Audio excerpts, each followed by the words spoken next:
seem like many religions out there talk about how bad people are? I'm sure you've heard some religions make us believe we are all sinners.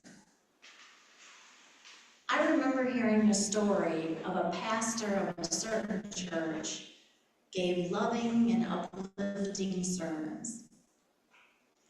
Let's call this one First Church.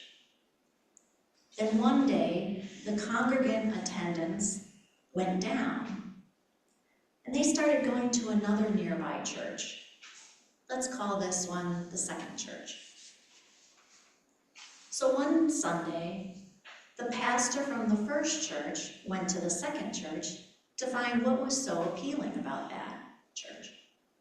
The preacher of the second church gave a fiery sermon about how everyone was a sinner and were going to hell if they did not change their ways.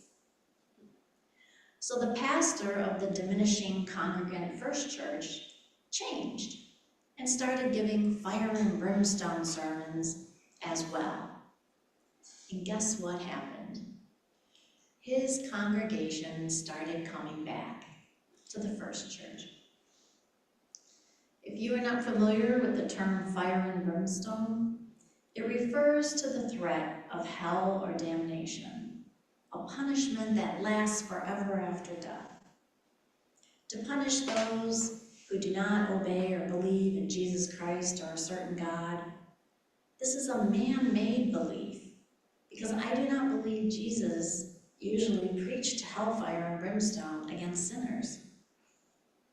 I never understood why preachers get all worked up when delivering their "we are all sinners" sermon. From what I remember from the Bible, Jesus interacted with everyone and broke bread and had dinner with them. I guess there is that one Bible story when Jesus got upset at the money changers at the temple. If this story is true, doesn't it show his human side? Maybe he wasn't as perfect as some religions believe, just human. Granted, a very spiritually enlightened human and a great teacher, but human. These fire and brimstone teachings techniques frighten congregations by finding the devil everywhere. Why do so many people like this type of sermon? Some churches make you feel like there is a giant eyeball of a God looking at all of us, watching our every move. That a God sees not only everything we did, but everything we think, and we are being constantly judged. These people are always asking, is God pleased with me? When I do this or when I do that? As adults, do they feel like children looking up to a parent God? We tend to ignore how much cognitive effort our thinking is required to maintain extreme religious beliefs which have no supporting evidence. A while ago, a friend of mine had just converted from being agnostic to being very religious. They described what had happened to them, saying, I guess I moved from here, pointing to their head, to here, pointing to their heart. So is it the person's heart that perceives God and not the reason? We would suggest our thinking about being spiritual needs to start with a question about how we live rather than what we say. Some people question whether spiritualists believe in God. And the answer is, ding, ding, ding, ding, yes, we do. We believe in infinite intelligence. Our belief in the existence of a purposeful, intelligent power operating within and manifesting through the phenomena of nature, both physical and spiritual. We do not believe in a judging God with human characteristics.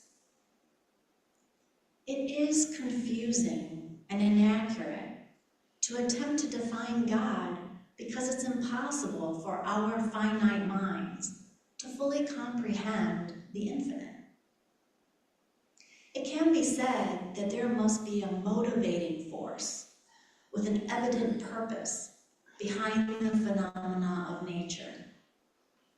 Since it seems the motivating force has definite purpose, and intelligence is implied, there can be no purposeful direction without intelligence.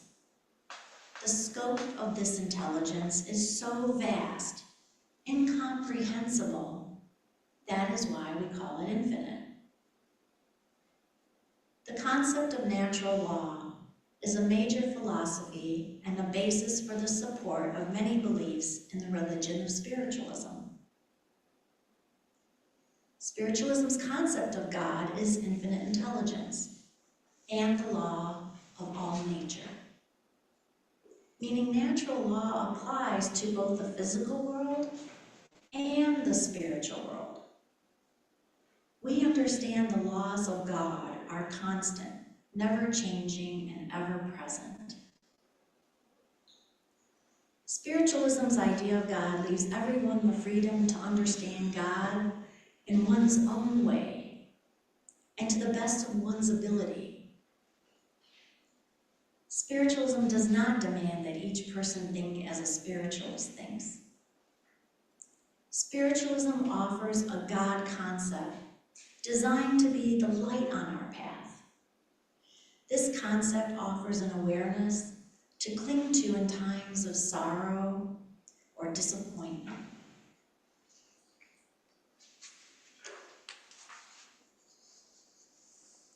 The messages we get from our loved ones in a spiritualist church is not only to prove continuity of life, it also provides us with encouragement and love.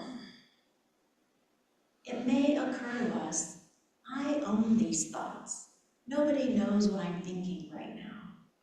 There's no fear of hell, no fear of judgment.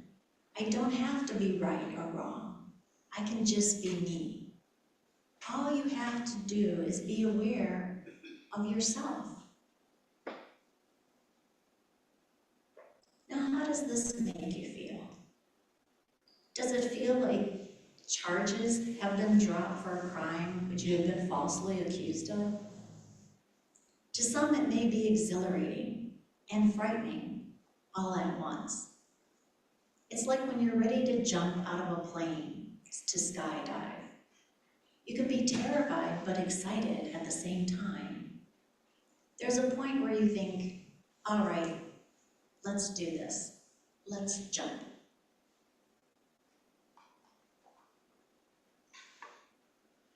So who are we?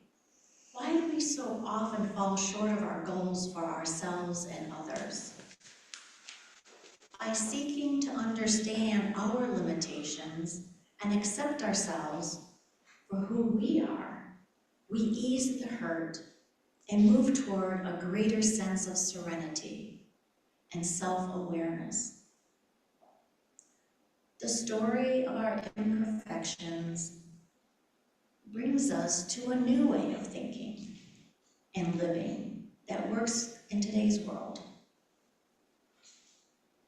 I'll end today's sermon with a quote from Voltaire, a French writer, philosopher, poet, and historian in the 18th century. Quote, each player must accept the cards that life deals him or her.